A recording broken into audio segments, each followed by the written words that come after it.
Hello, ladies and gentlemen. I am your Destiny Dad, and welcome to our Tuesday reset video. If I am not quite as energetic as I typically am, you'll have to forgive me. I just got off of work about an hour ago, give or take, hour and a half. Got home, hopped in the shower, got something to drink, and am just now sitting down. And now I'm going to do our video for us today. And I'm not gonna lie, I don't really feel like making a video right now, but I want to stick to the schedule. I don't want to let other things interrupt. We have very good momentum and many people who seem to appreciate anytime I post, and I don't want to let any of you down. So with that being said, let's get into our review of our vendors this week in Destiny 2. For our friend Gunsmith, we have Hollow Words with Disruption Break, Feeding Frenzy, Accelerated Coils, and also Liquid Coils. This is okay for a utility weapon. Disruption Break is kind of a slept on perk.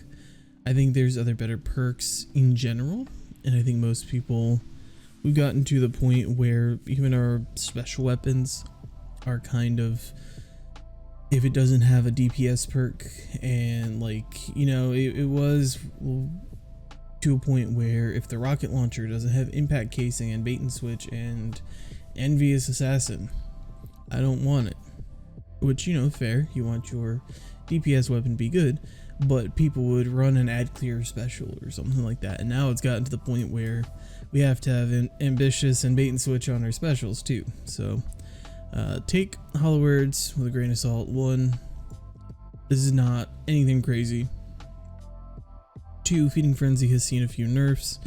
3, there's a new version currently dropping from I guess realistically just everywhere in the game. If you are using your, they're not tonics, but if you're using your current season version of the tonics, you can get them to drop from anywhere. And if you're still playing seasonal activity and you are picking up the little white balls everywhere, you can turn those into get more rolls of the weapons. So up next we have the Enigma, Impulse Amplifier, and Frenzy. Actually not a terrible roll. I think that's pretty decent, honestly. I don't think it's the best, but I think it's definitely worth a look. If you need a decent Void Glaive and you just don't have one, this roll is not bad. That being said, this can be crafted. Keep that in mind.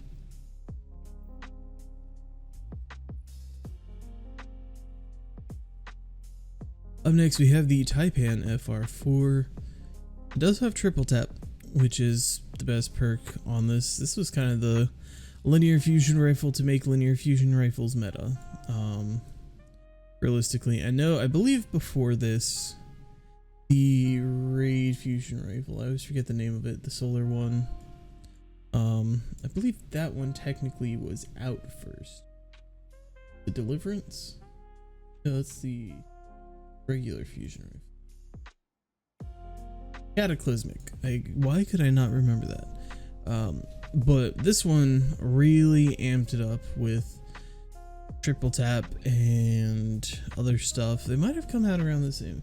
So when did that raid come out? Okay, so this came out before the raid did, but they both came out at the same time. Got you. Okay. So technically, yes, this did kind of shape the way for Cataclysmic to be the better version of it. But anyways, triple tap opening shot and nothing really crazy at all. I would personally pass on this. Too much conflicting, you know, both barrels are good, but neither of them really work with anything you have going on. Both batteries are good. Second verse, same as the first. Triple tap is fantastic. Opening shot is very strong, but you don't need it on a weapon like this. You would much rather have a damage perk. But if you're looking for, you know, a crucible linear, you don't want triple tap, yada yada, so on and so forth.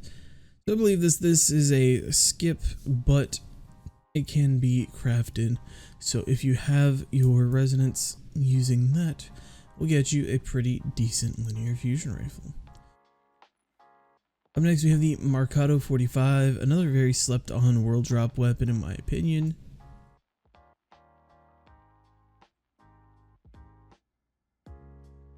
And this one does have hatchling. Paired with hatchling though, we do have steady hands, which is a perk that I think is kind of slept on, but it's definitely more of a PvP perk. Alloy mag is really good for a faster reload. Stability is not bad. Arrowhead break is good. Overall, I'd say that this is a solid like 3.5 or 4 out of 5 on like terms of is it a god roll or not. I think that most of this is what you would want on this machine gun, but steady hands, maybe a different magazine perk, you know, a couple little tweaks, but worth a pick if you need a good strand LMG. Up next we have Bad Omens. As always, it's a skip.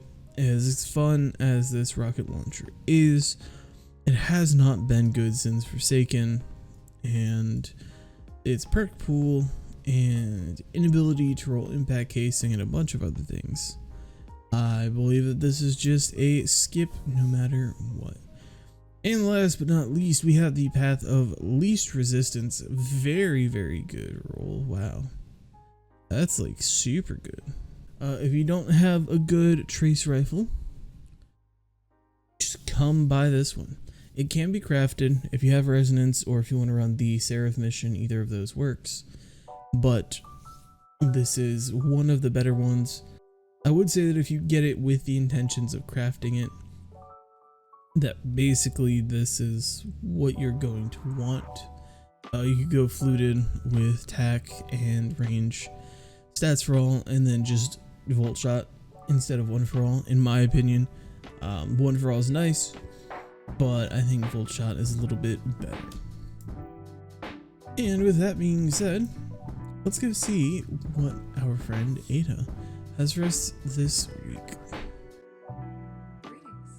Welcome back, ladies and gentlemen. We are at 801, and this week she has the Tangled Web armor set for Hunter. For your arms, you have a base stat of 53 with 18 mobility and 15 intellect. A couple decent spikes. You get a chest piece with a base stat of 53 as well, with 1 spike in strength. You've got your helmet with a base stat of 48. Good lord. You have a 16 spike in both mobility and discipline. And for your legs, you have a base stat of 53 with a discipline stat spike. I don't think that much of this armor, if any of it, is really worth your time this week. I see a couple pieces that maybe could be okay in a typical hunter's build, but they're not quite big enough spikes to be what I think is worthwhile. For your shaders this week, we have Vitrified Chronology. Actually a pretty decent looking shader. I like the iridescent kind of look on my cape it gives me. Up next we have the Echoes of Io Worn. This is a fantastic shader, very bony feeling, and I use it on my Warlock quite a lot. And lastly, we have War Cult Camo. As always, blue and yellow is the theme of the future War Cult, and this is not too bad of a shader, honestly. Alrighty, for the Titan this week, you have the Tangled Web set. For your arms, you have a base stat of 56 with a 22 discipline spike, 12 in mobility and in resilience. Not too bad. For your chest piece, we have a base stat of 57 with a 16 strength spike, and not too much else going on.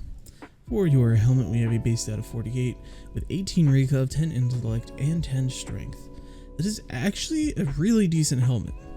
Unironically, if you don't have a fantastic helmet and you're looking at maybe a super build or melee build, definitely grab that helmet.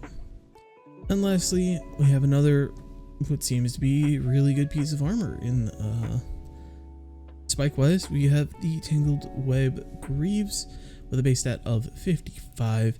We got 8 resilience, 20 recov, 16 intellect, and 7 strength.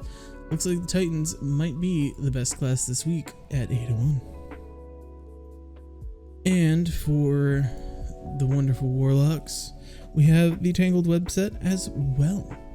54 base stat on your arms this week with 14 mobility, 11 recov, and 18 intellect. As per usual, I would pass on a super high mobility armor unless you're on the Hunter class. Some Titans and Warlocks do like to have mobility for PvP, but I find that that's very few and far between. Your chest piece is a base 51 stat, another mobility spike, a little bit in recov, and a little bit of strength. Your helmet is a 55 base stat. You do have a recov spike of 12 and a strength spike of 20. And last but not least, we got some legs with a base stat of 51, a 15 resilience spike, 11 discipline, and 11 strength. With all of that being said, I think that's going to wrap it up for this week. I need to get this video edited ASAP. It is already almost 6 o'clock. Then I need to upload it, and I really want to actually play, but I high-key might take a nap because I am exhausted. So with all that being said, thank you Guardians for watching, taking the time out of your day. And if you made it this far in the video and you enjoyed it, please do leave a like. If you're new around here, or if you just enjoy the content, drop a follow. Stick around. I do a bunch of vendor review nonsense, and I have plans, hopefully in the near future, for some more different types of content. So with all that being said, I will let you all go and enjoy your week in Destiny, gamers. I have been your Destiny Dad, and I will see you next time.